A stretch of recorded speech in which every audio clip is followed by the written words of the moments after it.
What's going on, guys? Back up here at the shop. It's been a few days since I've been up here. I've been editing the handful of videos that I shot last time, but back up here today, kind of getting back in my wheelhouse of bows that I've been shooting for the last couple years. It's definitely going to be the most expensive price range of bows. Here's the next couple days of videos. These are going to be the most expensive ones of the year for the most part. So without further ado, today's video is going to be all about the Hoyt RX-7.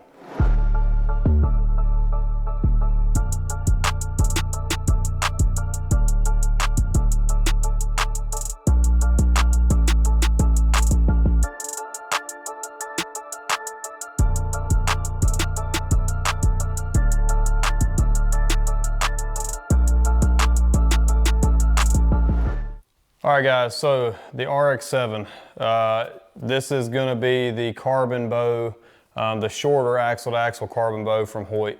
This is the same bow that they offered last year. They did so well that they decided they weren't gonna revamp their carbon series this year, so I have a feeling probably this next year coming up, so 2024 season, they're probably gonna put some changes in their carbon series. But for this year, it's gonna be the same exact bow from last year. So I'm interested to see after I shoot this bow and review this bow, how it compares to what I thought about it last year, because it's the same exact bow. So with that being said, we got the RX-7. It's gonna come in at a pretty light weight, supposed to be 3.8 pounds. I wanna say I got 4.5. Yeah, 4.5 is what I got on this bow, with the whisker biscuit and the little small stabilizer on the bottom, which I'm not sure if they count that in the basic weight. It's gonna still be the HBX Pro Cams. The riser is exactly the same as last year's bow. Everything's identical. If you haven't seen any review videos on this bow, this is one you want to watch for sure, because I love the way these bows shoot, the way these bows hold, and they're definitely a lightweight bow. So without further ado, let's jump into what I think about this bow. Let me shoot it a few times, let you hear it, and then we'll kind of go over some of the more in-depth things on this bow.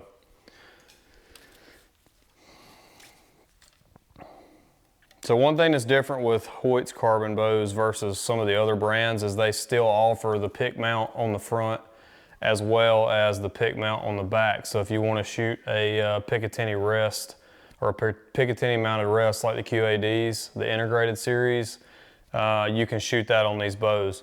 And actually what I will say is if you're gonna shoot these carbons, I would recommend shooting that style rest, or at least make sure you have a rest that's gonna fit your riser, or buy your bow first and then go to a shop and try some rest out, because not all rests and mounting brackets actually fit on these bows. So let's shoot this thing a few times. So it's gonna have a super smooth draw, really solid back wall. And the bow holds and balances pretty well in my hand for sure.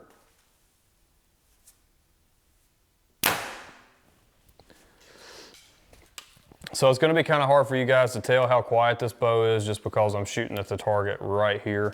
I may actually back that target up just a little bit. All right, so I moved the target back just a little bit. So hopefully you can kind of hear the bow just a little bit better. But like I said, it's got a super smooth draw and a really, really nice back wall. And to be as light as this bow is, there's very, very, very little vibration.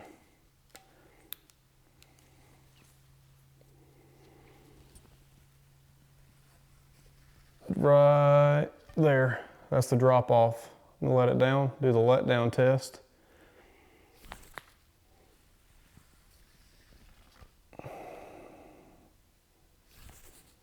So it's not too harsh. Right there. And I do like, once again with the Hoyts, they don't have the, let me shoot this bow. They don't have that audible tink when that cam rolls over, and that's something that I really like in a hunting bow.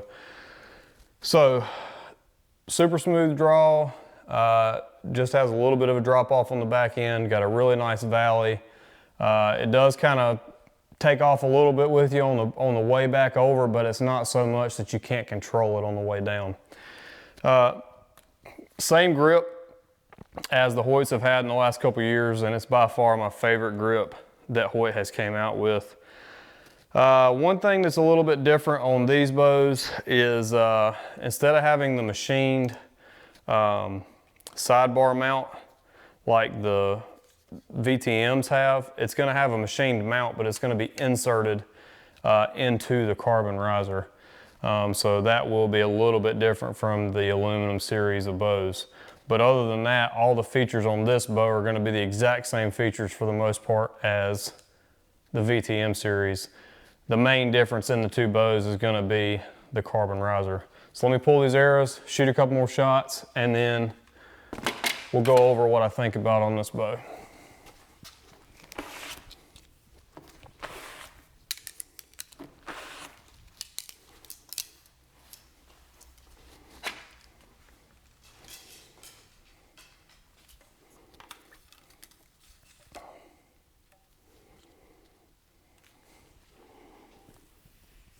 Am I really going to grip on this bow and see?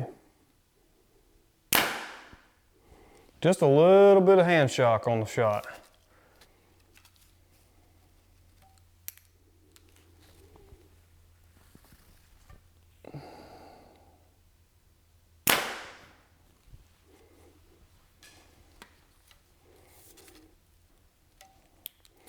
Last shot. String angle's not too bad, but I do definitely prefer a less steep string angle. All right guys, so let's talk about all the specs on this bow, and then we'll go into how I scored it. So specs on this bow are going to be 30 inches axle to axle. You're going to have a 6 1/4 inch brace height, so you're not going to have, it's not a super long bow. It's not a super short bow. It's kind of in between, a little bit shorter than what I normally like to shoot, but not too bad there. Bow weight, this is where the carbons are really going to set themselves aside. 3.9 pounds bare bow. I think I said 3.8, but 3.9 is what Hoyt calls for. And then 4.5 pounds is what I actually got with this bow with a whisker biscuit and the small little stabilizer on the bottom. Draw weight, 30 to 80 pounds. That's going to be in 10-pound increments, just like all your other Hoyts. And then your speed is rated at 342. Draw length is going to come available in 25 to 30 inches. Your HBX Pro Cam, same cam as last year on these bows. Your let-off is going to be adjustable by a little adjustment bracket on the very end of your mod, from 80 to 85%. Which where that really comes into play, you're not really going to notice a whole lot of difference. You're definitely not going to gain any speed, but some of your western states still have an 80% minimum or an 80% maximum let-off rule in place. So colors, you got 13 available colors on this bow, and you can customize them. It's just an upcharge.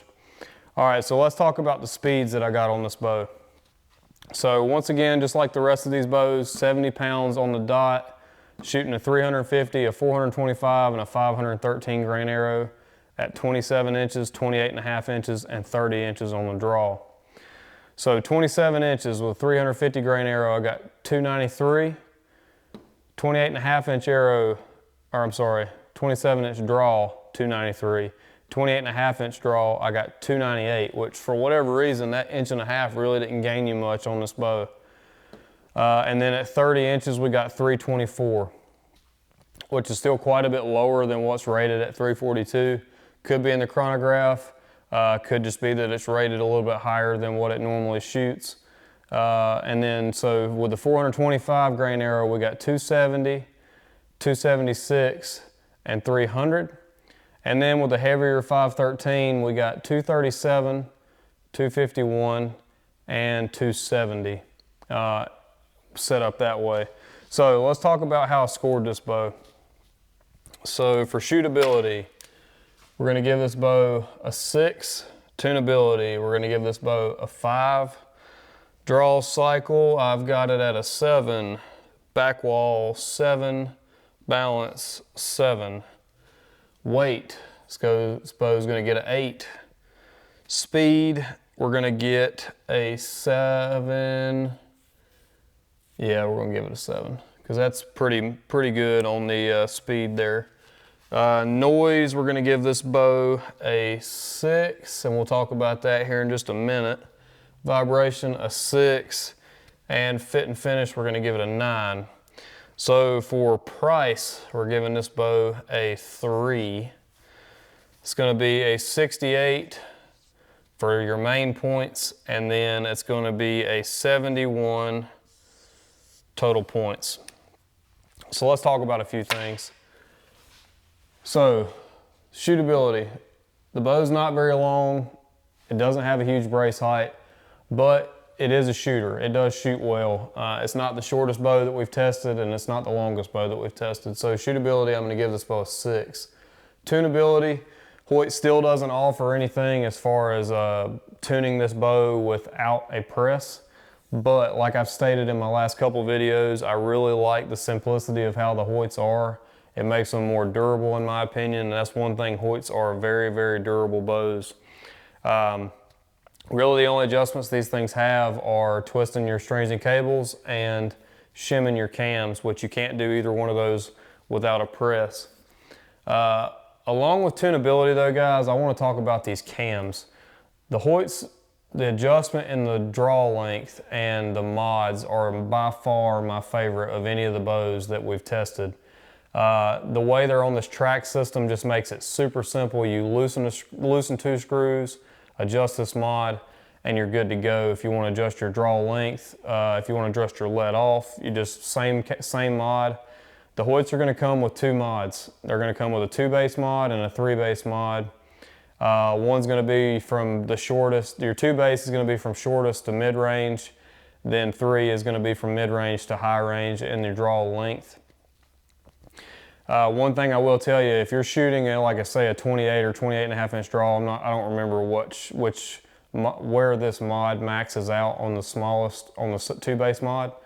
But if you're shooting a draw length that is the top range of the 2 mod and the low range of the 3 mod, you're gonna shoot faster and more efficiently at the top range of the 2 mod. So just keep that in mind. With that being said, that's pretty much it for tunability. That's really all you got on these bows. But for the last couple of years, Hoyts have not had any issues tuning. Draw cycle, I'm gonna give this bow a 7, like I said, because it is a smooth draw. It has just a little bit of a drop off on the back end. Not bad, it's definitely easy to control it. It's not loud when it rolls over and hits your stops. It doesn't make a loud noise. I like that. Draw cycle is 7. Back wall, very nice back wall, good and stiff. Not the stiffest back wall of the bows that we've tested, but definitely above average. And it has a very nice valley. Balance, giving this bow a 7. These carbon bows just balance extremely, extremely well for being such a lightweight bow. Weight, giving this bow an 8. This is going to be one of the lightest bows that we test all year. This bow is definitely noticeably lighter, even though it's only a couple tenths of a pound. It's definitely a noticeably lighter bow than the aluminums. Speed, giving this bow a 7. It's not the fastest, but it's definitely in the top percentage of bows that we've tested for as far as the hunting bows go. It's one of the better speed bows. Noise, giving this bow a 6. One thing with noise, I will say this, the VTMs, their claim to fame this year is that they're 31% quieter than any other bows in the past. And I had my wife sit back here and listen to me shoot these bows, shoot this bow and the VTM, and both of us picked that this bow was just slightly louder. Now, that's not a scientific test, but we both chose this bow to have be slightly louder than the VTM 31. So take it for what it's worth. This bow, evidently the VTMs, their claim to fame, it may be true because last year's aluminums were definitely a little bit louder than the carbons, in my opinion. Noise, we're giving it a 6. It's not as quiet as the Matthews, but it is a very quiet bow. Vibration, giving this bow a 6 as well. Because it's such a lightweight bow, it has just a slight bit of just a slight bit of vibration on the shot and it goes away almost instantly. So vibration, we're giving it a 7. And then fit and finish, once again, we're giving the Hoyt a 9.